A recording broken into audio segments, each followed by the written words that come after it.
నమస్తే. శ్రీ పరంజ్యోతి భగవతి భగవాన్ వారి మహిమ. నాగపూర్కి చెందిన కవితా రౌత్ గారి అద్భుత పరివర్తన అనుభవం ఇది.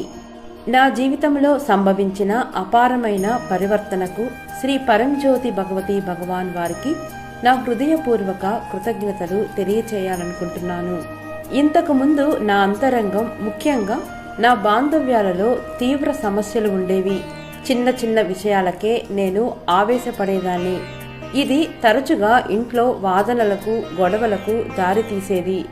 నా భర్త చిరాకు నన్ను తీవ్రంగా గాయపరిచేది. ఆ బాధ చాలా కాలం పాటు నాలో అలాగే ఉండిపోయేది. ఒకానొక సమయంలో పరిస్థితి ఎంత తీవ్రమైందంటే విడిపోవడం కూడా జరగవచ్చేమో అనిపించింది. దీనితో పాటు నేను ఆరోగ్య సమస్యలను కూడా ఎదుర్కొంటున్నాను. జీవితం భారంగా అనిపించేది. బాంధవ్యాలు నిరంతర పోరాటానికి, బాధకు మూలంగా ఉండేవి.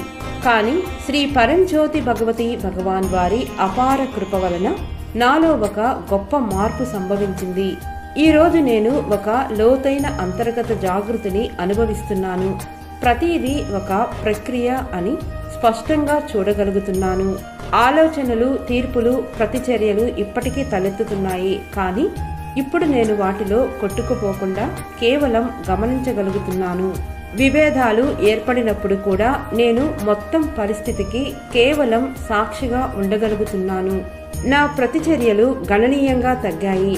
దీని ఫలితంగా నా బాంధవ్యాలు మరింత శాంతియుతంగానూ సామరస్యపూర్వకంగానూ మారాయి. నాలో ఒక లోతైన అవగాహన ఉదయించింది. ఎదుటి వ్యక్తి సమస్య కాదు, వారు కేవలం నా అంతరంగానికి ఒక అద్దం మాత్రమే అని. నా పరివర్తన కోసం శ్రీ పరంజ్యోతి భగవతి భగవాన్ ఎంచుకున్న సాధనాలే నా కుటుంబము, నేను ఎదుర్కొన్న సవాళ్లన్నీ అని ఇప్పుడు గ్రహించాను. గతం పూర్తిగా కరిగిపోయినట్లు అనిపించింది. గాయం ఇకపై మిగలదు. అది ఒక ప్రవాహంలా ఉద్భవించి ఏ అవశేషాలన్నీ మిగల్చకుండా గడిచిపోతుంది.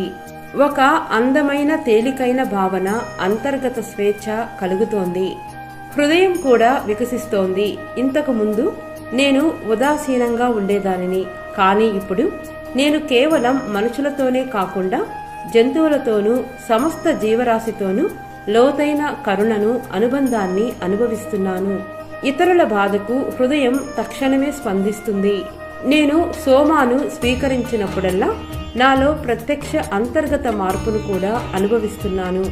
సోమాను సేవించిన క్షణంలో నా అంతర్గత స్థితి మారుతుంది. శారీరక అసౌకర్యం కూడా త్వరగా తగ్గుతుంది. ఈరోజు నేను అంగీకారం, పరిశీలన, అనుబంధం అనే స్థితిలో జీవిస్తున్నాను. జీవితం కేవలం ప్రవహిస్తుంది. నేను కృపా సముద్రంలో నడిపించబడుతున్నట్లు, దివ్యానుగ్రహంతో పట్టుకోబడినట్లు భావిస్తున్నాను. తీర్పులు దాదాపుగా అదృశ్యమయ్యాయి. నా ఆలోచనలలో స్పష్టత ఉంది. అంతర్గత సంఘర్షణలు బాగా తగ్గాయి. సవాళ్ల మధ్యలో కూడా అభద్రత భావన లేదు. ఎన్నో సంవత్సరాల భారం ఇట్టే తొలగిపోయినట్లుగా అనిపిస్తోంది. ఈ గంభీరమైన అంతర్గత స్థితిని నాకు ప్రసాదించిన శ్రీ పరంజ్యోతి భగవతి భగవానుకు హృదయపూర్వకంగా ధన్యవాదాలు తెలుపుతున్నాను. ఈరోజు నేను నిజంగా స్వేచ్ఛగా ఉన్నట్లు భావిస్తున్నాను. జీవితాన్ని సంపూర్ణంగా జీవించడం అంటే ఏమిటో అర్థం చేసుకున్నాను. శాశ్వతమైన కృతజ్ఞతతో నేను శ్రీ పరంజ్యోతి భగవతి భగవాన్ దివ్య పాద పద్మాల వద్ద శరణాగత భావనలో సదా నిలిచిపోతాను.